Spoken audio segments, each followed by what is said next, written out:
On April 15th, 2025, the night I told my daughter I had heart failure, I heard her scream through the bedroom wall. "Get that sick woman out of my house, David. I want her gone in 1 week." I'm Annie Walker. I'm 63 years old. I didn't cry. I didn't knock on her door. I said nothing at all. Instead, I sat in the dark in my small bedroom, the converted home office that had been my space for 3 years, and I opened my laptop. The screen glowed blue in the darkness as I logged into my private banking account. Balance, $12,347,612.87. Then I started looking at houses. Real houses. The kind you buy with cash. If you're listening from somewhere far away, drop your city in the comments so I can see how far this has traveled.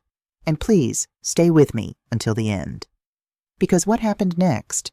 Well, my daughter Sarah thought she was throwing out a sick old woman who had nowhere else to go. She had no idea who she was really dealing with. Let me start from the beginning. The manila folder sat on the passenger seat of my silver 2019 Honda Accord like it weighed 100 pounds. I kept glancing at it as I drove east on Kennedy Boulevard, merging into the late afternoon Tampa traffic. Inside that folder were test results, doctor's notes, and a diagnosis that would change everything. Moderate heart failure. Dr. Jennifer Martinez had explained it carefully in her office at Tampa General Hospital just an hour earlier. She was a good doctor, young, maybe 40, with kind eyes that had seen too much. She'd held my hand when she told me, "Mrs. Walker, with proper medication and lifestyle management, you're looking at 15 to 20 years. This isn't a death sentence. It's a manageable chronic condition." 15 to 20 years, I'd repeated, testing how the words felt in my mouth. Some patients live longer with excellent management. You'll need to take your medications every day, watch your sodium intake, exercise moderately, and come in for regular monitoring. But Annie, she'd leaned forward, meeting my eyes. You can still live a full life.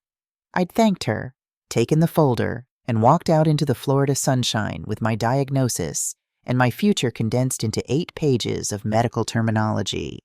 Now, driving toward my daughter's house in South Tampa, I thought about my late husband, James. He'd been gone 8 years this October. 8 years of learning to sleep on one side of the bed, of managing the business alone, of being Annie Walker widow instead of Annie and James Walker entrepreneurs.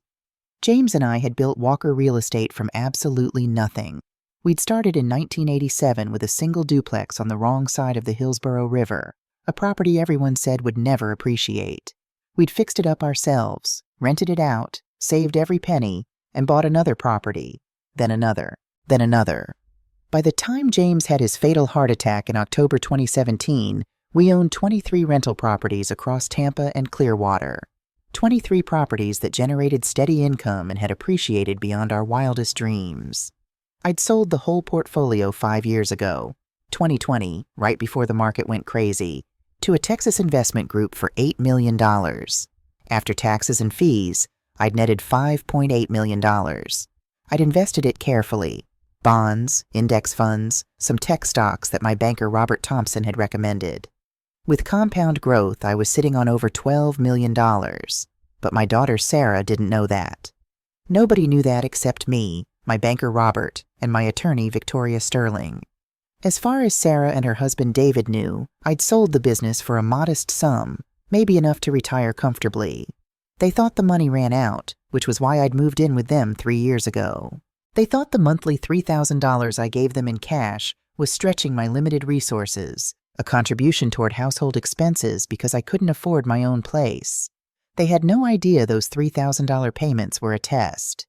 I pulled into the driveway at 2847 South Rome Avenue, the house I'd helped Sarah and David buy 3 years ago with a $50,000 gift for the down payment. It was beautiful, craftsman style, 3 bedrooms, newly renovated kitchen, mature landscaping. Worth about $425,000 now, with the way the market had appreciated. My contribution had made this house possible, but they didn't remember that anymore. I grabbed my purse and the medical folder and walked up the front path. The door was unlocked. It usually was when they were expecting me. Inside, I could hear the sounds of family life. My 8-year-old granddaughter Maya practicing piano in the living room. My 6-year-old grandson Isaiah making engine noises as he crashed toy cars across the hardwood floors. "Grandma Annie!" Isaiah launched himself at my legs the moment I stepped through the door. I caught him, feeling the familiar ache in my lower back that had been getting worse lately. Now I knew why. My heart wasn't pumping efficiently, causing fluid buildup that strained everything. "Easy there, speed racer," I said, running my hand over his tight curls. He had my eyes, deep brown, almost black, and his grandfather James's smile. "Where's your mama?" "Kitchen." Maya looked up from the piano, her fingers still resting on the keys. She was precise, that one. Everything in its place, already showing signs of her mother's need for control. "Dad's in his office." David emerged a moment later, wearing what he always wore on weekends. Designer jeans that probably cost $200 and a polo shirt with a little logo on the chest. At 40 years old, he worked as a marketing consultant for a tech company downtown. He made decent money, around $85,000 a year, I'd guess, but they spent more than they made. Always upgrading, always needing the next thing. "Hey, Annie." He didn't call me Mom. Never had, even though I'd been nothing but kind to him for the 6 years he'd been married to my Sarah. "How was the appointment?" I held up the folder. "Got the results." Something flickered across his face. Concern or calculation? It was getting harder to tell with David. "Let's talk after dinner," I said. Sarah appeared from the kitchen, wiping her hands on a dish towel. My daughter, my only child. 38 years old, with my high cheekbones and full lips, but with her father's lighter brown skin and hazel eyes. She'd straightened her hair, had been straightening it for years now, ever since she'd moved to this neighborhood where she was often the only black family on the block. "Dinner's ready," she announced, not quite meeting my eyes. "Kids, wash your hands." We sat around the dining room table like we had hundreds of times before. Sarah had made grilled chicken, roasted vegetables, and quinoa. Everything was healthy, carefully portioned, photographable. She'd posted a picture of tonight's meal on Instagram before we'd even sat down. I'd seen her doing it. I'd rehearsed this moment in the car, practiced keeping my voice calm, my face neutral, watched for their reactions. "So," I said, cutting my chicken into small pieces, "the cardiologist gave me the results today." Everyone looked up. Maya's fork paused halfway to her mouth. "I have heart failure, moderate stage." I let that land. Watched their faces. Sarah's expression shifted. Surprise, then something that looked like worry, then something else I couldn't quite read. "Heart failure?" Her voice pitched higher. "Mama, that sounds serious." "It sounds worse than it is," I said, keeping my tone even. "It's manageable with medication and lifestyle changes." "Doctor, Martinez was actually optimistic. With proper care, she said I could have 15 to 20 good years ahead of me." David reached for his water glass. That's good, Annie. Manageable is good. You'll just need to be careful." "Take your medications," Sarah added. "Follow the doctor's orders." She glanced at David. Just for a second. A look I wasn't supposed to notice. "Are you going to be okay, Grandma?" Maya asked, her voice small. I smiled at her. "I'm going to be fine, sweetheart. This just means I need to take better care of myself. Take my pills every day. Eat healthy. Exercise a little. Nothing too scary." "David, did you finish the Henderson proposal?" Sarah asked. Just like that. Subject changed. My health, my diagnosis, my future, dismissed as smoothly as someone changing the channel on a TV. David launched into a story about a client presentation. Sarah asked questions, nodded, engaged fully. The children finished their vegetables. I ate my chicken and memorized every detail of this moment. The way Sarah's fingers drummed against the table. The way David avoided looking directly at me. The way they both seemed relieved when I excused myself after dinner. I retreated to my room, the smallest bedroom in the house, barely large enough for my full-size bed and a dresser. It had been David's home office before I moved in. He'd relocated his desk to a corner of their bedroom, and I'd heard Sarah complain about it more than once through these thin walls. From my top dresser drawer, I pulled out this month's envelope. Inside were 30 crisp $100 bills, $3,000 exactly. I'd been preparing these envelopes for 36 months now. $36,000 in cash, handed over like rent, like payment for the privilege of existing in their space. I found David in the kitchen, loading the dishwasher. "This month's contribution," I said, handing him the envelope. He took it without opening it. Didn't even say thank you anymore. just tucked it into his back pocket like it was expected. Earned. Owed. Thanks, Annie. 3 years ago, when I'd first started giving them this money, there had been gratitude. Mom, you don't have to do this. Are you sure you can afford it? This is so generous. Now, nothing. The gratitude had evaporated, replaced by entitlement. I watched him finish loading the dishes, then I went back to my room. The walls in this house were thin. I'd learned that early on. You could hear water running through pipes, footsteps on the floor above, voices carrying from room to room. Tonight I heard David and Sarah's voices rising from their bedroom down the hall. At first, just murmurs, the low hum of conversation, then louder, sharper. I shouldn't have. I knew I shouldn't. But something, instinct, intuition, the way they'd looked at each other during dinner, pulled me out of my bed. I opened my door quietly, stepped into the dim hallway. Down the corridor, yellow light leaked from under their bedroom door. The voices grew more distinct. David's voice, low and defensive. Sarah, keep your voice down. The kids are asleep, David. We need to talk about my mother. My hand tightened on the door frame. I'm listening, David said. We need her out. Sarah's voice came through clear now, sharp with anger I'd never heard directed at me. Never thought I'd hear. I'm done, David. Completely done. She's your mother. Where's she supposed to go? I don't care. A nursing home, an apartment, anywhere. We gave her a place when she needed it. Now she needs to figure out her own situation. My chest tightened. Not my heart. This was different. This was the pain of hearing your own child, your only child, the baby you'd carried and raised and sacrificed everything for, talking about you like you were garbage to be disposed of. Especially now, Sarah continued, with her heart problems. What if she dies here, David? What if the kids find her? Did you think about that? Jenny, Sarah, she pays $3,000 a month. $3,000? Sarah's laugh was bitter. This house costs us $4,200 a month in mortgage alone. That doesn't count utilities, food, everything else. She's barely covering half her burden. Burden. She called me a burden. And now she's sick, Sarah went on. Heart failure, David, that's serious. That means hospital visits, medications, probably home care eventually. Who's going to pay for all that? Who's going to manage it? Me, that's who. And I can't do it. I won't do it. What do you want me to say to her?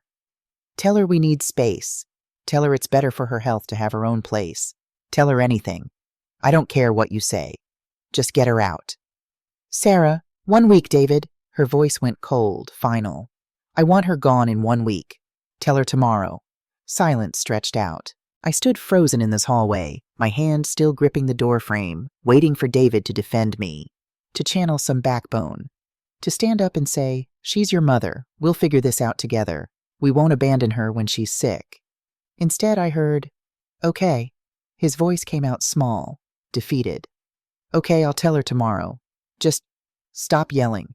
I stepped backward, carefully, quietly, back into my room, closed the door without making a sound. Then I stood there in the darkness, letting it wash over me. 3 years ago, Sarah had called me in tears. Mama, David and I found this perfect house, but we're short on the down payment. $20,000 short. I'd written a check for $50,000 the next day. Told her it was everything I could spare from selling the business, but I wanted her to have her dream home. Sarah had cried, hugged me. Thank you, Mama. Thank you. This means everything. David had shaken my hand, eyes wet. We'll never forget this, Annie. Never. 3 years of living in their smallest room. 3 years of making myself smaller, quieter, less noticeable. 3 years of monthly cash contributions while playing the role of modest retiree who'd lost everything. I'd been testing them. Testing whether they loved Annie Walker, their mother and mother-in-law, or whether they loved the help I could provide. Now I had my answer. I moved to my closet, pushed aside hanging clothes, and found the small lockbox on the top shelf. Inside were private banking statements I'd been keeping hidden. The most recent one, dated April 1st, 2025, showed $12,347,612.87. I sat on the edge of my bed with that statement in my hands. My phone sat on the nightstand. I picked it up and opened my banking app. The numbers glowed in the dark. Then I opened a real estate app and typed into the search bar, Tampa Luxury Homes $500,000 plus. The screen filled with properties, waterfront estates, modern mansions, renovated historical homes, each one more beautiful than this house where I'd been living like a guest in a cramped corner. I scrolled through them slowly, methodically.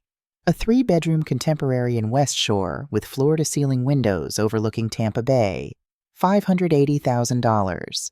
A renovated bungalow in Palmacea with original hardwood floors and a gated yard, $545,000.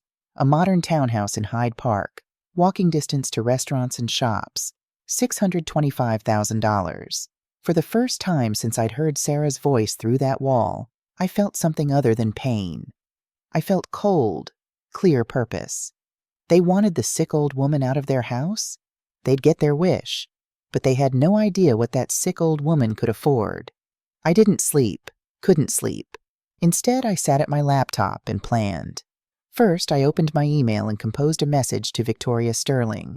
Victoria had been my attorney for 12 years, since James and I had first started expanding our real estate portfolio. She was a black woman in her mid-50s, sharp as a blade, with a reputation for protecting her clients like a lioness protecting her cubs.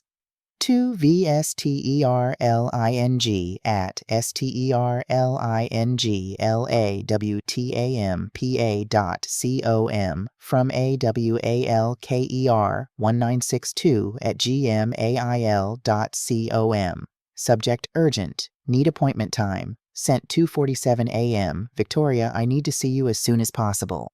Tomorrow morning if you can fit me in. It's about my living situation and some estate planning changes. Also, I'll need a real estate agent recommendation. Someone who can move fast on a cash purchase. Annie. I hit send, then opened another email to Robert Thompson at First Harbor Bank. To rthompson@firstharborbank.com.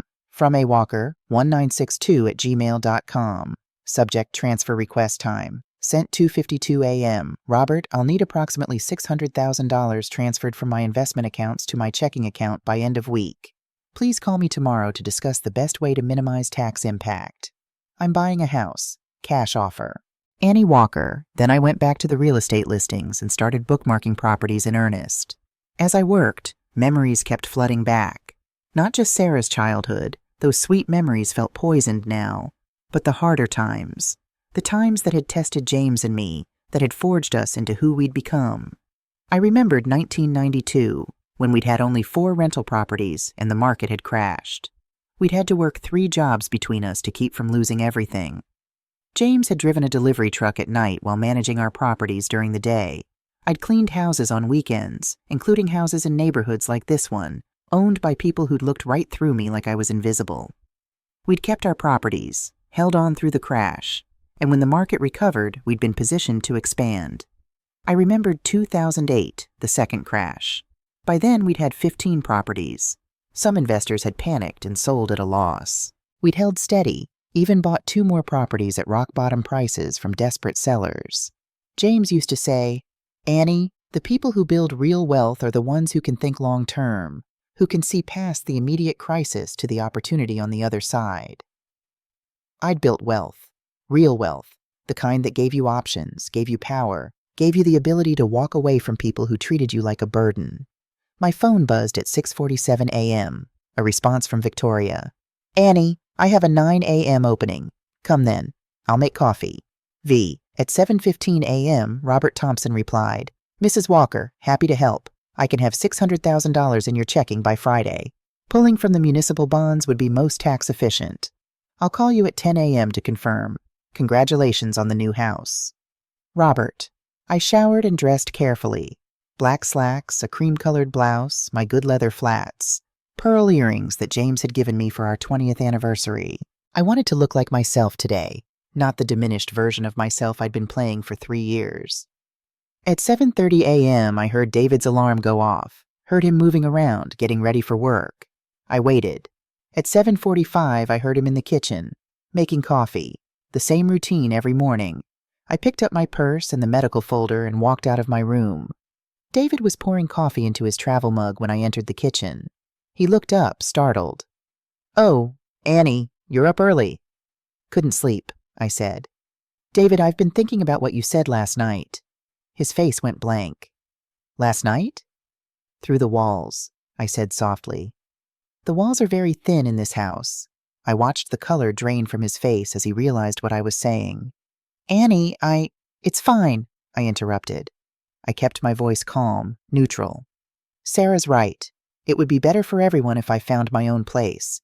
For my health, for your family. I understand completely. We didn't mean Sarah was just stressed. I'll be out by noon today, I continued as if he hadn't spoken. I've already made arrangements. Don't trouble yourself about the sick old woman anymore. I turned and walked back to my room, leaving him standing there with his coffee, his mouth opening and closing like a fish. I had 4 hours until my appointment with Victoria. 4 hours to pack up 3 years of my life and leave behind the daughter who'd chosen convenience over love. I pulled my suitcase from the closet and started folding clothes. Through the wall, I heard David on the phone with Sarah, his voice urgent and low. I couldn't make out the words, but I didn't need to. By noon, I'd be gone. And then they'd start to understand what they'd really thrown away. At 8 a.m., the moving truck pulled up to 2847 South Rome Avenue. I'd called Elite Moving Services at 3 that morning. I need a crew at 8 a.m., I'd told the dispatcher. 2 men, a truck. I'm moving across town. I'll pay double your rate for the quick turnaround. Ma'am, we usually need at least 2 days' notice. I'll pay in cash, today. There'd been a pause. Then, we'll be there at 8. Now 2 men, Marcus and Jerome, both young black men in their 20s, were efficiently loading boxes into their truck. I'd lived light here, had never fully unpacked. Most of my life was still in storage or sold off when I'd downsized 3 years ago. This is a nice neighborhood, Marcus said, carrying out my small bookshelf. You moving to something bigger? You could say that, I replied. Fresh start. Sarah's white SUV pulled into the driveway at 8:47 a.m. I watched from the front window as she sat in her car for a full minute before getting out. She'd dropped the kids at school and come back, probably expecting to find me packing, probably ready to have some kind of conversation. She stopped short when she saw the moving truck. Mama? She walked up the front path, her voice uncertain. What's happening? I'm leaving, I said simply. Like you wanted. I didn't mean today. You said 1 week. I'm giving you something better. You get your house back immediately. I handed her an envelope, the last one I'd ever give her. This month's contribution, $3,000. Consider it my final gift. Mama, wait. Can we talk about this? But Marcus was coming back for another box, and I turned away from her to direct him toward my remaining belongings. I left the key in an envelope on the kitchen table. Beside it, a note. Thank you for your hospitality these 3 years. I found new housing and will be out by noon. Don't trouble yourselves about the sick old woman anymore. The envelope is this month's contribution. Mama, at 10:15 a.m., I watched in my rearview mirror as 2847 South Rome Avenue disappeared behind me. Sarah stood on the front porch, holding that envelope, her expression confused and lost. I felt nothing. No sadness, no regret. Just cold, clear resolution. The test was complete. She had failed. Now came the reckoning. Victoria Sterling's law office occupied a renovated historic building in downtown Tampa, all exposed brick and tall windows. I'd been coming here for 12 years, and the receptionist, Patricia, a sweet woman in her 60s, greeted me by name. Mrs. Walker, good to see you. Victoria's expecting you. Can I get you some coffee? Please, black, 2 sugars. Victoria's office was exactly as I remembered. Floor-to-ceiling bookshelves, a massive mahogany desk, framed degrees from Howard University and Yale Law School on the walls. Victoria herself sat behind that desk, reading glasses perched on her nose, her natural hair pulled back in a silver-streaked bun. She looked up when I entered, and her expression shifted immediately from professional to concerned. Annie, sit down and tell me what happened. I did. I told her everything. The diagnosis, the dinner, the conversation I'd overheard, Sarah's deadline, my decision to leave. Victoria listened without interrupting, her fingers steepled under her chin. When I finished, she was quiet for a long moment. And they still don't know about the money, she said. It wasn't a question. No one knows except you, Robert, and me. Your daughter thinks you're broke. My daughter, I said carefully, thinks I'm a burden she can discard when convenient. Victoria leaned back in her chair. What do you want to do, Annie? I want to buy a house. Cash. I want to change my will. And I want Sarah to understand exactly what she threw away when she threw me out. Not revenge? Justice, I corrected. There's a difference. Victoria pulled out a legal pad. Let's start with the will. Currently, Sarah is your sole beneficiary for the entire estate, correct? Correct. Approximately $12.3 million. And you want to change that to a trust fund for Maya and Isaiah. $2 million accessible when they turn 25. Sarah and David get no access to those funds. Victoria wrote this down. And the remaining $10 million? $8 million to charities. The NAACP Legal Defense Fund. Scholarships for Black students at HBCUS, the Tampa Community Center where James and I used to volunteer. I'll give you a full list. And Sarah? I paused. This was the moment. The final severing. $100,000. Total. For both her and David combined. Victoria's eyebrows rose slightly. That's quite a reduction. From $12 million to $100,000. That's the cost of cruelty, I said. I want it in writing. I want it filed. And I want you to tell her. You want me to inform her of the change? Not yet. First, I want her to know what she lost. I want you to call David, not Sarah David, and show him my financial portfolio. Every statement, every asset, every dollar. I want him to understand that the burden they threw out was worth more than he'll ever see in his lifetime. Victoria smiled. It wasn't a nice smile. It was the smile of a lawyer who'd just been given permission to draw blood. When do you want me to make that call? Give me 1 week. Let me get settled in my new house. Let them feel secure in their decision. Then drop the bomb. Consider it done. She made more notes. Now, you mentioned buying a house. I have a real estate agent I work with frequently. Diane Morrison. She's excellent, and she can move quickly for the right client. Cash offer. No contingencies. Can she handle that? She'll be thrilled to handle that. I'll call her today. Victoria set down her pen and looked at me over her glasses. Annie, I have to ask. Are you sure about this? Sarah is your daughter, your only child. I raised my daughter to be better than this, I said quietly. I taught her about family, about loyalty, about taking care of the people who take care of you. But somewhere along the way, she learned different lessons. Maybe from David, maybe from this neighborhood, these people she surrounds herself with. I don't know. I took a breath. What I do know is that she heard I had heart failure, and her first thought was, how inconvenient for me, not how can I help, not let me make sure Mama gets the best care, just get her out. So this is a lesson. This is consequences, I corrected. I'm 63 years old, Victoria. I have 15, maybe 20 years left if I'm lucky. I'm not spending them being treated like garbage by people who are supposed to love me. Victoria nodded slowly. Then let's make sure those consequences are crystal clear. Diane Morrison showed me 8 properties over the next 3 days. The first 5 were wrong. Too big, too sterile, too much maintenance. The 6th was close but in the wrong neighborhood.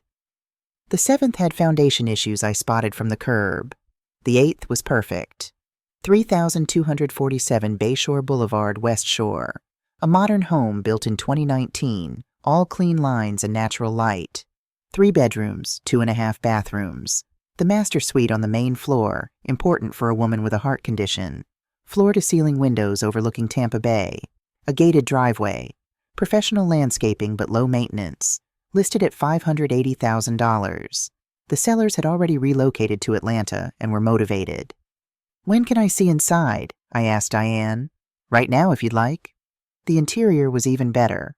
Hardwood floors, a kitchen with marble countertops and high-end appliances, a walk-in closet in the master bedroom that was larger than the room I'd been living in at Sarah's house. I stood in the living room looking out those massive windows at the water beyond and felt something I hadn't felt in 3 years. I felt at home. I'll take it, I told Diane. Full asking price. Cash. How quickly can we close? Diane blinked. You don't want to think about it? Make a lower offer? $580,000 is fair for this property. The sellers want to close quickly. I can pay cash. How fast can we do this? She recovered her professional composure. With a cash offer and motivated sellers, we could potentially close in 5 to 7 business days. Let's do it in 5. On April 18th, 2025, 3 days after my daughter told me to leave, I signed the purchase agreement for 3247 Bayshore Boulevard. On April 23rd, 2025, 8 days after that conversation I'd overheard, I received the keys. Robert Thompson had transferred $600,000 to my checking account. I'd wired $580,000 to the title company. The remaining $20,000 would cover moving costs, initial furnishings, and incidentals. I stood in my new living room, in my house, bought with my money, and called the moving company to retrieve my belongings from storage. Tomorrow, Elite Moving would deliver the furniture I'd been keeping in a climate-controlled unit for 3 years. The dining room set James and I had bought for our first house. The bedroom furniture from our master suite. The art we'd collected over 30 years of marriage. All the things I'd sold off or stored when I'd downsized to move in with Sarah. I'd been planning this test for 3 years. I just never imagined it would end like this. For the first week, my phone stayed quiet. Sarah sent one text message on the day I left. "Mom, I hope you're settling in okay. Take care of yourself." 12 words. Perfunctory. Obligation fulfilled. I didn't respond. David didn't contact me at all. I spent that week unpacking, organizing, establishing routines. I took my heart medication every morning at 8 a.m. with breakfast. I walked along Bayshore Boulevard in the evenings, watching the sunset over the water. I joined a local gym with a pool. The cardiologist had recommended swimming as gentle exercise. On Sunday, I went to Beulah Baptist Church, where I'd been a member for 35 years. The congregation welcomed me warmly, asked about my health, told me they'd been praying for me. "We haven't seen Sarah in months," Sister Patricia mentioned as we walked out after service. "Is she doing well?" "She's busy," I said neutrally. "You know how it is with young families." What I didn't say, Sarah had stopped coming to Beulah Baptist 3 years ago, right around the time she'd moved to South Tampa. She'd started attending some non-denominational megachurch in New Tampa instead. A church where she could blend in, where being Black was less central to the identity. I'd mourned that loss quietly. Just another way my daughter had drifted from her roots. Meanwhile, Sarah posted on Instagram a carefully filtered photo of flowers in a vase, caption reading, "Sometimes less is more, embracing simplicity." I saw it because I still followed her account, though she didn't know I had social media. The comments were full of her suburban friends. So true. Love this energy. Minimalism goals. If only they knew what she'd minimized right out of her life. On April 30th, exactly 2 weeks after I'd moved out, Victoria made the phone call. I wasn't there, of course, but Victoria called me immediately afterward to report, and later I heard David's version from the frantic voicemail he left on my phone. This is what happened. At 10 a.m., David's phone rang at his office downtown. Unknown number, Tampa area code. David Williams speaking. "Mr. Williams, this is Victoria Sterling from Sterling Law. I'm an attorney here in Tampa. I represent Annie Walker." A pause. Is Annie okay? Did something happen?" "Mrs. Walker is fine. I'm calling regarding her estate planning. She's asked me to inform you of certain assets, as this may affect your family's financial planning." Okay? Confused, uncertain. "Mr. Williams, are you available to come to my office today? This would be better discussed in person." "I have meetings until—" "I'd strongly recommend you make time for this, Mr. Williams. Shall we say 2 p.m.? Something in Victoria's voice must have convinced him. At 1:55 p.m., David walked into her office. Victoria told me she'd arranged the documents on her desk beforehand. Portfolio statements on top. Property deed beneath. Bank statements. Tax returns from the business sale in 2020. David sat down. Victoria didn't waste time. "Mr. Williams, I'm handling Annie Walker's estate planning, and she wanted you informed of her current financial position." She slid the first document across her desk. Portfolio statement. First Harbor Private Banking. Account holder, Annie Marie Walker. Current balance, $12,347,612.87. Victoria said David's face went completely blank, like a computer freezing mid-task. "I'm sorry," he said. What is this?" This is your mother-in-law's investment portfolio, currently valued at approximately $12.3 million. She showed him the next document. Property deed for 3,247 Bayshore Boulevard. Purchase price, $580,000. Paid in full cash. Closing date April 23, 2025. Then the bank statements. Then the tax records from 2020 showing the sale of Walker Real Estate for $8 million. But she was living with us, David said, his voice hollow. She gave us money every month. $3,000 because she couldn't afford her own place. Mr. Williams, Victoria said gently, Annie Walker has never needed financial assistance. Those monthly contributions were her choice, not her necessity. Victoria said she watched understanding dawn across his face like a sunrise, then horror, then something like nausea. The $3,000 a month, he whispered. From $12 million? Approximately 0.025% of her total assets per month, Victoria confirmed. She delivered the final blow with professional detachment. Previously, your wife Sarah was designated as sole beneficiary of Annie's estate, all $12 million.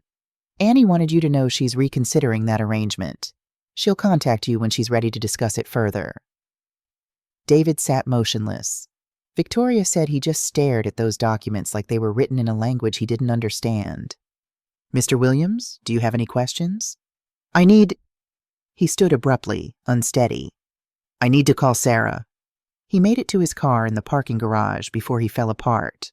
Victoria watched from her office window, 15 floors up, as he sat in his sedan, phone pressed to his ear, completely still. The call to Sarah, according to the voicemail David left me later that day, went like this. Sarah, you need to sit down. Your mother has $12 million. $12 million. The lawyer just showed me everything. The house she bought, $580,000 cash. The business sale in 2020, $8 million. The investment portfolio, it's all real, Sarah. It's all real. Sarah's voice in the background, sharp with shock. That's impossible. She was living in our house. She gave us money because she was testing us, Sarah, all those years. The $3,000 a month, she could have bought our house with cash, could have bought 10 houses like ours. Silence on the other end. Then Sarah's voice, small and broken. Oh my God, David. What did we do?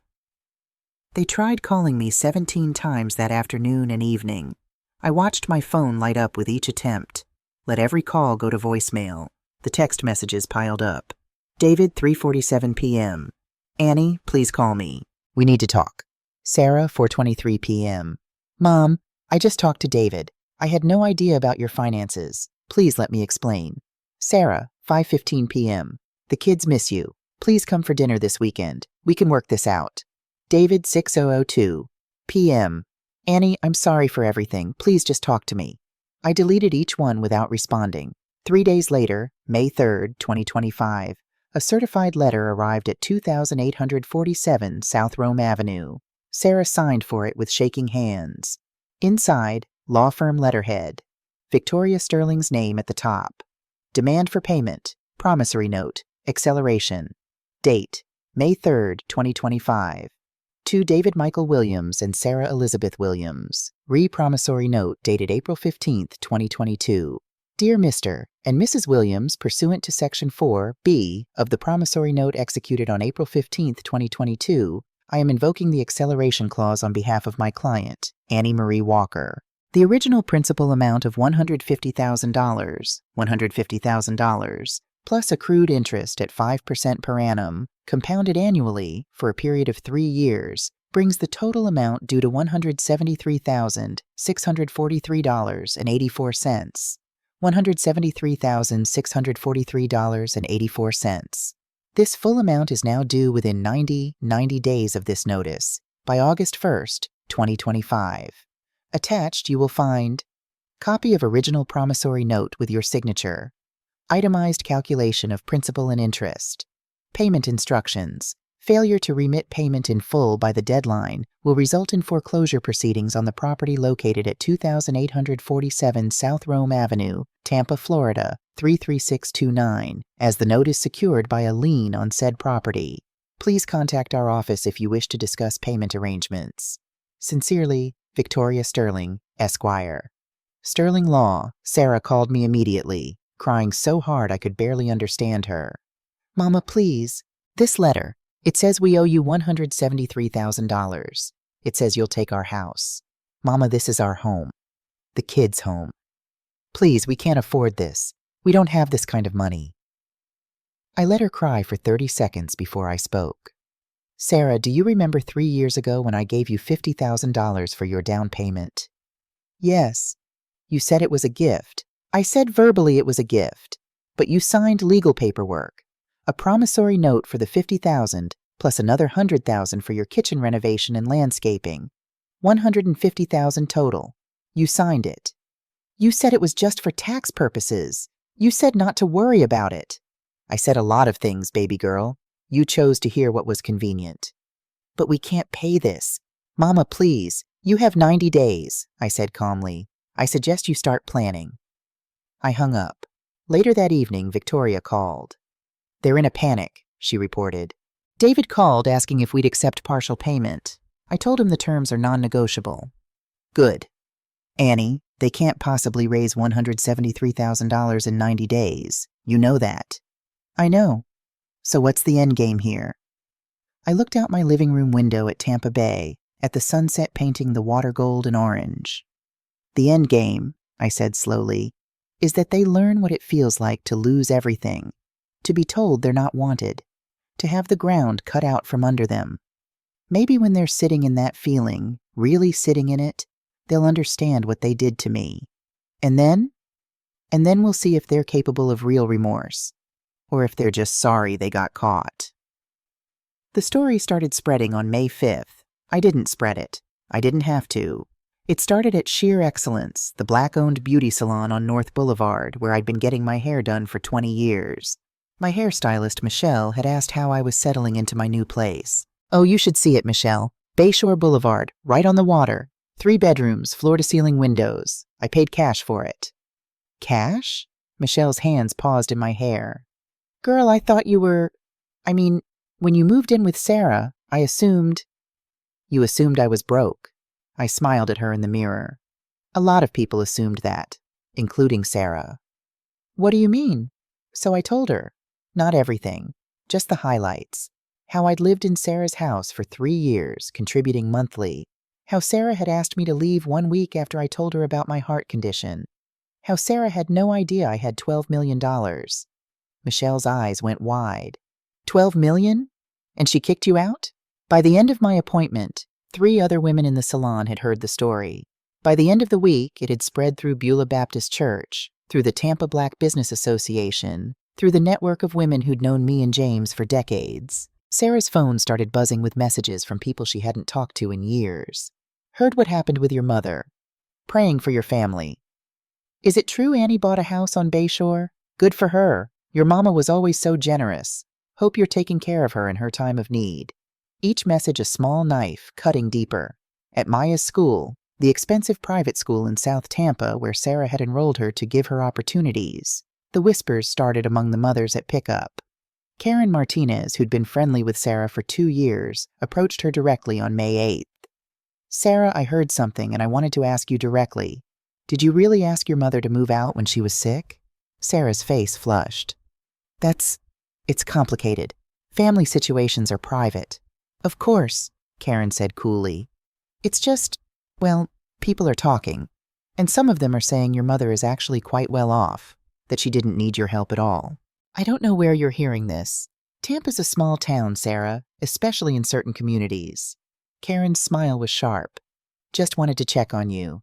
Make sure everything's okay. She walked away, leaving Sarah standing there, burning with shame.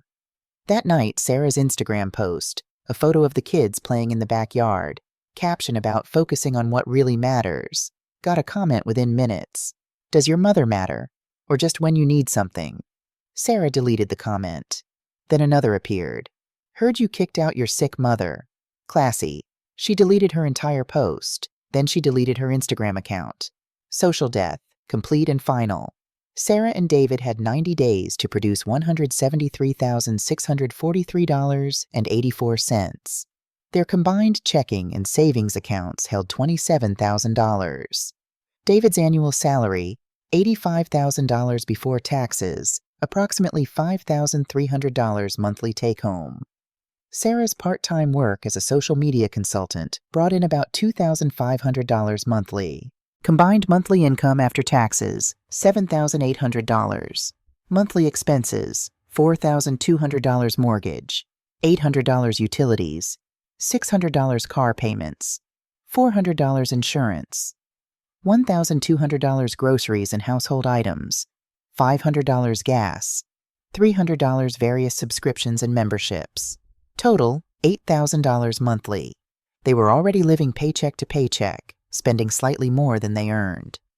To raise $173,643.84 in 90 days, they'd need to generate an additional $146,643.84 beyond their savings.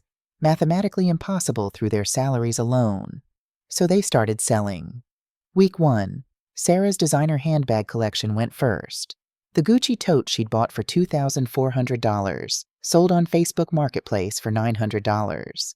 The Michael Kors bags, the Kate Spade wallet, the Coach purse. Total, $3,200. David's golf clubs, $1,100. His poker table from his bachelor days, $800. The Peloton bike Sarah had bought during the pandemic and used exactly 14 times, $1,200. Week 2, the guest bedroom furniture set, $900 on Craigslist. Sarah's jewelry, the pieces David had given her for anniversaries and birthdays, pieces she'd once photographed for Instagram posts about being blessed. The diamond earrings, $1,800. The tennis bracelet, $2,100. Each sale felt like peeling off skin. Week 3, neighbors started noticing. The for sale signs appearing on their lawn every weekend. The parade of strangers coming to look at furniture, electronics, kitchen appliances. At the mailbox one evening, their neighbor Tom called over, "Everything okay, David? Saw you're selling a lot of stuff." "Just decluttering," David said, his voice tight. "Minimizing." Tom nodded, but his expression said he didn't believe it. Week 4, they'd scraped together $47,000. Added to their savings, $74,000 total. Still needed $99,643.84. Sarah tried calling her parents in Atlanta. "Mom, Dad, we have a situation. We need to borrow some money." "How much?" her mother asked warily. About $100,000. "Sarah Elizabeth Williams, what on earth did you do?" Sarah explained haltingly. The promissory note, the deadline, the house at risk. Her mother was silent for a long moment. Then, "You kicked your mother out when she was sick, and now you're asking us for money to pay back a debt you legally owe her? Sarah, I raised you better than this." "Mom, please, we can lend you $15,000. That's all we can afford. And Sarah, you need to make this right with Annie, whatever it takes." The $15,000 came with shame that burned worse than the financial desperation. Week 6, total gathered, $89,000. Still needed, $84,643.84. David came home one evening to find Sarah crying at the kitchen table, her laptop open to their bank account. "We're not going to make it," she whispered. "Even if we sell everything we own, we can't raise enough. We could take out a loan. With what collateral? The house has a lien on it now. No bank will touch us." They sat in silence, the weight of their choices pressing down like a physical thing. That night, they had their first real fight. "This is your fault," Sarah said, her voice shaking. "You signed that note without reading it." "You wanted her gone," David shouted back. "You said she was dragging us down, that you couldn't stand having her here anymore. I went along with what you wanted." "Because I didn't know she had millions. If I'd known what? Would I have stopped you from saying those things? Sarah, if you loved your mother, her bank account wouldn't have mattered." The truth of it hung between them like smoke. Sarah slept in the guest room that night. What was left of it anyway, after they'd sold the furniture. On May 20th, 6 weeks into the 90-day deadline, my phone rang. Victoria. "Annie, I need to tell you something about David." "What about him?" "I've had a private investigator keeping tabs on their financial situation, just to document their efforts for the court record if it comes to foreclosure." "And?" "David has a gambling problem. Online poker. He's lost approximately $45,000 over the past 18 months. He also has $30,000 in credit card debt that Sarah doesn't know about. I sat down slowly. How long have you known this? I discovered it 2 years ago when I was reviewing some property records for you. I saw his name flagged in a credit report. I didn't tell you because you hadn't asked, and it wasn't relevant to your estate planning at the time. But it's relevant now. Very. Annie, even if they raise the money to pay you back, their marriage is sitting on a foundation of lies. David's been hiding this debt while they've been living beyond their means. Sarah has no idea. I thought about this, about David pushing my daughter to kick me out, all while hiding his own financial sins. Does Sarah need to know? I asked. That's up to you, but if you want them to truly understand what they threw away, showing them that you knew about David's secrets and could have helped, but they never asked, never confessed, that might be the final lesson. I made a decision. Save that information. Don't tell them yet. Let them come to me first. Let's see if honesty is even possible for them. 3 days later, Sarah discovered the gambling debt herself. David had been managing their credit card payments online, keeping Sarah away from the financial details. But when they needed to know their exact debt-to-income ratio to try for a personal loan, Sarah insisted on seeing everything. That's when she found it. 3 credit cards in David's name she'd never known about. $30,247.82 in combined balances. All from cash advances, money he'd lost gambling online. The fight that followed could be heard 3 houses away. You've been lying to me for over a year? I was going to tell you. When, David, when? After we lost our house? After we lost everything? I had it under control. You have nothing under control. We're drowning and you've been gambling away money we don't have. Maya called me that night from Sarah's phone, crying. Grandma Annie, Mommy and Daddy are fighting. They're yelling so loud. Can you come get us? My heart cracked. Sweet girl, put your mama on the phone. Sarah's voice came through, raw with tears. Mom, the children shouldn't hear this, I said firmly. Whatever's happening between you and David, take it somewhere private. Those babies don't deserve this. I know. I'm sorry. We'll stop. Sarah, I paused. I've known about David's gambling for 2 years. Silence. What? I've known. My attorney discovered it during routine background checks. I could have told you. I could have helped. But you never asked. You never sat down with me and said, Mama, we're struggling. We need guidance. You just took my money every month and assumed I was too old and stupid to know what was really happening. Mama, her voice broke completely. Take care of those children, Sarah. They're innocent in all this. I hung up. They found my house on May 25th. I was reading on my back terrace, enjoying the late afternoon breeze off Tampa Bay, when I saw a white SUV drive slowly past my house. It circled the block once, twice, then parked across the street. Through my front window, I watched Sarah and David sit in their car for 5 full minutes, just staring at 3247 Bayshore Boulevard. My house. My beautiful house with its white stone facade, its floor-to-ceiling windows, its gated driveway, its landscaped lawn. Everything they'd assumed I couldn't afford. Finally, they got out of the car. They approached my gate slowly, like penitents approaching a shrine. They looked smaller somehow, diminished. Sarah had lost weight. I could see it even from a distance. David's shoulders were hunched, defeated. I buttoned my cardigan and walked to my front door. The doorbell rang. I opened the door but stayed behind the gate. A physical barrier between us. Symbolic. Mama? Sarah's voice cracked on the word. Please, we need to talk. About what? I kept my tone neutral, distant. About everything. About what we did. About... She gestured helplessly at my house. About all of this. David stepped forward. Annie, we had no idea. About the money. About your financial situation. If we'd known, you would have treated me differently? I finished.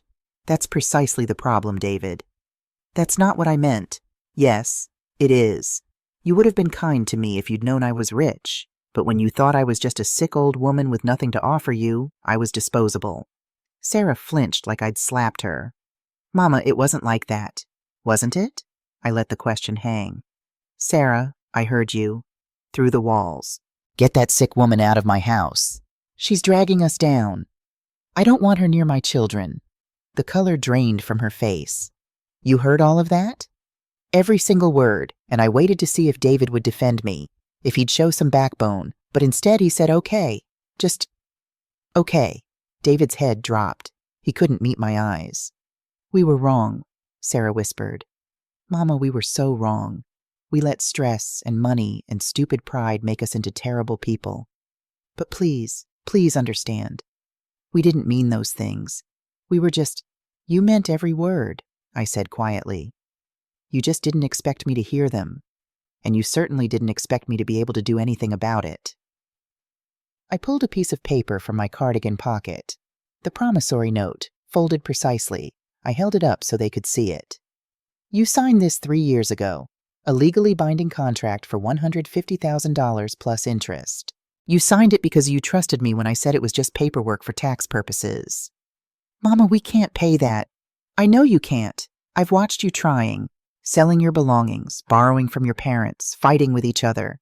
I've watched you learn what it feels like to lose everything, to be desperate, to have the ground cut out from under you." Tears streamed down Sarah's face. "We deserve it. We deserve all of it. But please, the kids, I interrupted, are the only reason I'm even considering showing you mercy, because Maya and Isaiah are innocent in all this." "Then please," David started. "I'm not finished," I said, my voice sharp. "You threw me out. You wanted the sick old woman gone from your house, away from your children. Well, you got what you wanted. Here I am, out of your house, living in my own home, bought with my own money. The money you never knew I had because you never asked, never cared enough to really know me." I stepped back toward my door. "You have 40 days left to pay your debt. I suggest you keep trying." "Mama, wait. No. You made your choice. You chose convenience over love. You chose your comfort over my dignity. Now you get to live with the consequences." I closed the door. Through the window, I watched them stand at my gate for another 10 minutes. Sarah sobbing against David's shoulder. David looking broken and lost. Eventually, they walked back to their car and drove away. I sat down on my couch and let myself shake. Let myself feel the pain of it. The daughter I'd raised, the grandchildren I loved, all of it fractured by cruelty and greed. My phone sat on the coffee table. I picked it up and texted Victoria. They came to the house. "I'm ready for the next phase." Her response came immediately. "I'll make the arrangements." The call came 3 days later at 7:30 in the evening. Unknown number. I almost didn't answer. "Hello? Grandma Annie?" A small voice. Familiar. "It's Maya." My heart seized. "Maya, sweetheart, how did you get this number?" "I found a card in Daddy's office. A lady's card. It had numbers on it." Victoria's business card. Smart girl. "Honey, where are your parents?" "Downstairs. They're talking about grown-up things, money things. They don't know I'm calling." I closed my eyes. "What's wrong, baby?" "Grandma, why don't you visit anymore? Did we do something wrong? Did Isaiah and I make you mad?" The question shattered something in my chest. "No, sweetheart, no, no, no. You and Isaiah didn't do anything wrong. Not one single thing." "Then why don't you come see us? I miss you. Isaiah cries at night. He asks when you're coming back." I had to pause, gather myself. "Maya, sometimes grown-ups make mistakes. Big mistakes. Your mommy and daddy and I are working through some things. Is it about money? Kids at school say mean things about mommy and daddy. About how they were mean to you because of money. I don't understand what happened." "Oh, baby." I wiped my eyes. "Listen to me very carefully. None of this is your fault. You and Isaiah are perfect, beautiful children, and I love you more than anything in this world. Do you hear me?" "Yes, ma'am." "Your mama and daddy made some choices that hurt my feelings. Hurt them very badly, and right now, we're all trying to figure out how to fix that. But you didn't do anything wrong. Can I see you? Please?" I thought about this, about boundaries and consequences and collateral damage. "How about this? On Saturday morning, I'll pick you and Isaiah up at 10 o'clock. We'll go get pancakes at that place you like. The one with the chocolate chips. Just the 3 of us. Would you like that?" "Yes!" The joy in her voice was almost painful to hear. "Can I tell Isaiah?" "Yes, you can tell him. But Maya, this is between us and your mama and daddy. They're working on being better people. Sometimes that takes time. Okay, Grandma, I love you. I love you too, baby girl, so much. After she hung up, I sat in my living room for a long time, James's photograph in my hands. Am I doing the right thing? I whispered to his image. Is this justice or just cruelty? James didn't answer, of course, but I could almost hear his voice. Annie, you're teaching them what real consequences look like. That's not cruelty. That's love in a hard package. I texted Victoria. Saturday pancakes with the grandkids. Moving to the final phase. Schedule the family meeting. The gathering happened at my cousin Rita's house on June 8th. Rita lived in Carrollwood, in a comfortable ranch-style home she'd owned for 30 years. When I'd called her and explained what I needed, she'd agreed immediately. It's about time somebody held those two accountable, she'd said. I love Sarah, but honey, she's been walking around with her nose in the air for too long. 15 people assembled in Rita's living room that Saturday afternoon. Extended family. Close friends who'd known me and James for decades. Members of Beulah Baptist Church. People who mattered. Sarah and David arrived last, holding hands, united in their humiliation. The room fell silent when they stood up. Sarah spoke first. Her voice shook, but she pushed through. 3 months ago, my mother received a serious medical diagnosis. She came to me, to our home where she'd been living with us, and told us she had heart failure. She paused, swallowed hard. Instead of supporting her, instead of making sure she had everything she needed, I told my husband I wanted her out. I said cruel things. I called her a burden. I said I didn't want her near my children. I gave her 1 week to leave. Murmurs rippled through the room. My husband agreed with me, and the next day my mother packed her belongings and left. Sarah's voice broke, but she continued. What I didn't know, what we didn't know, was that my mother didn't need our help. She didn't need our house or our charity. She had been supporting us for years, financially and emotionally, while we took her for granted. She'd been testing us, I think. Testing whether we loved her for who she is or only for what she could give us. She looked directly at me. Mama, we failed that test. We failed it completely. I repaid your love and generosity with contempt. I treated you like you were disposable when you needed support. I'm ashamed of who I became. I'm ashamed of the example I set for my children. David spoke next, his voice quiet but steady. I failed as a son-in-law. Annie welcomed me into her family, helped us buy our home, supported us in countless ways. And when she got sick, when she actually needed support, I took the easy path. I went along with cruelty instead of standing up for what was right. He paused. I also had secrets I was keeping, financial mistakes I'd made that I never told Sarah about. Annie knew about these mistakes and could have helped, but I never asked. I never admitted I needed help. I just kept taking what was offered and giving nothing back. The room was absolutely silent. Pastor Johnson from Beulah Baptist stood up. He was a man in his 60s, with gentle eyes and a voice that commanded respect. Sister Annie, he said, what do you have to say? I stood slowly. Every eye in the room turned to me. I accept your apology, I said clearly. But apologies are just words. What matters now is action. What matters is whether you've actually learned something or whether you're just sorry you got caught. I looked at Sarah, at my daughter, at the woman I'd raised to be better than this. Our relationship is different now, I continued. There are boundaries that didn't exist before. There's trust that will take years to rebuild, if it can be rebuilt at all. I pulled a folder from my bag. These are my terms, non-negotiable. I handed Sarah the document. She and David read it together, their expressions shifting from hope to understanding to something like relief. Settlement agreement. Financial terms. Outstanding debt reduced from $173,643.84 to $90,000, amount already collected through sales and borrowing. Remaining $83,643.84, forgiven in full. Payment plan, $1,000 per month for 90 months, 7.5 years, interest-free. No further financial requests will be entertained or granted. Personal terms. 1. Mandatory family therapy, weekly sessions for minimum 6 months, continuing as needed. 2.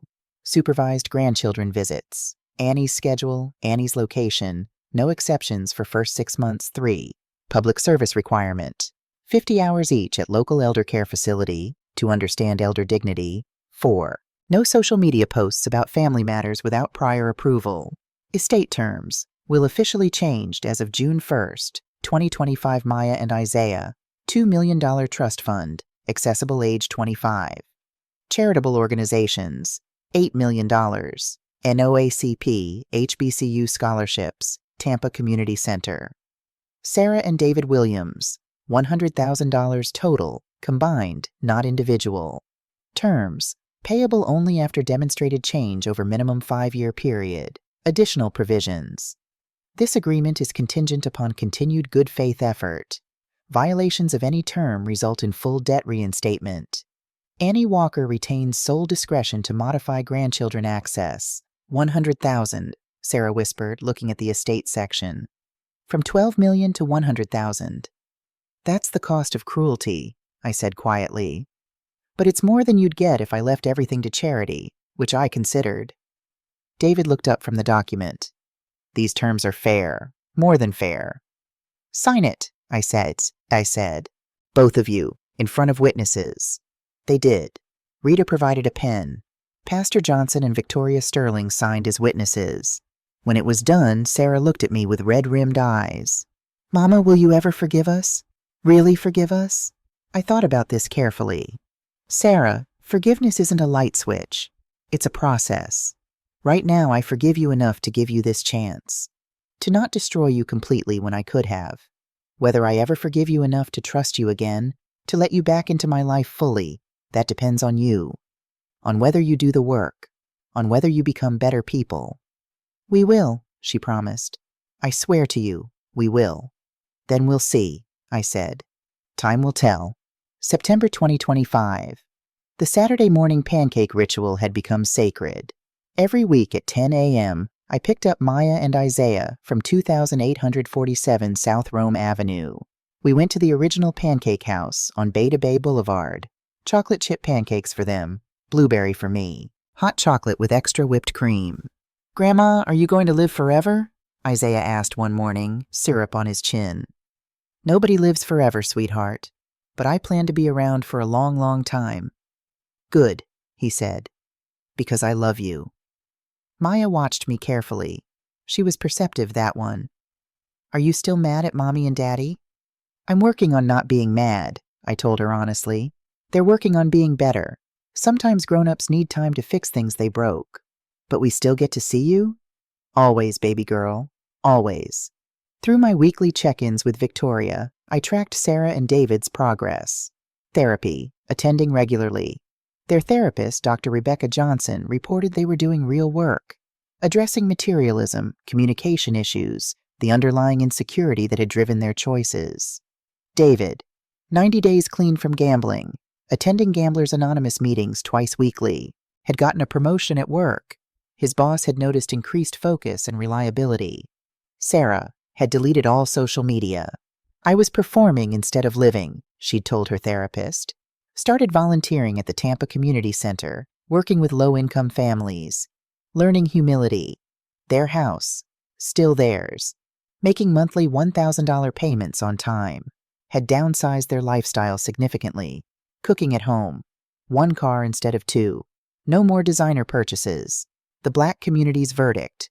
Slowly warming. They're doing the work, Sister Patricia from church had told me.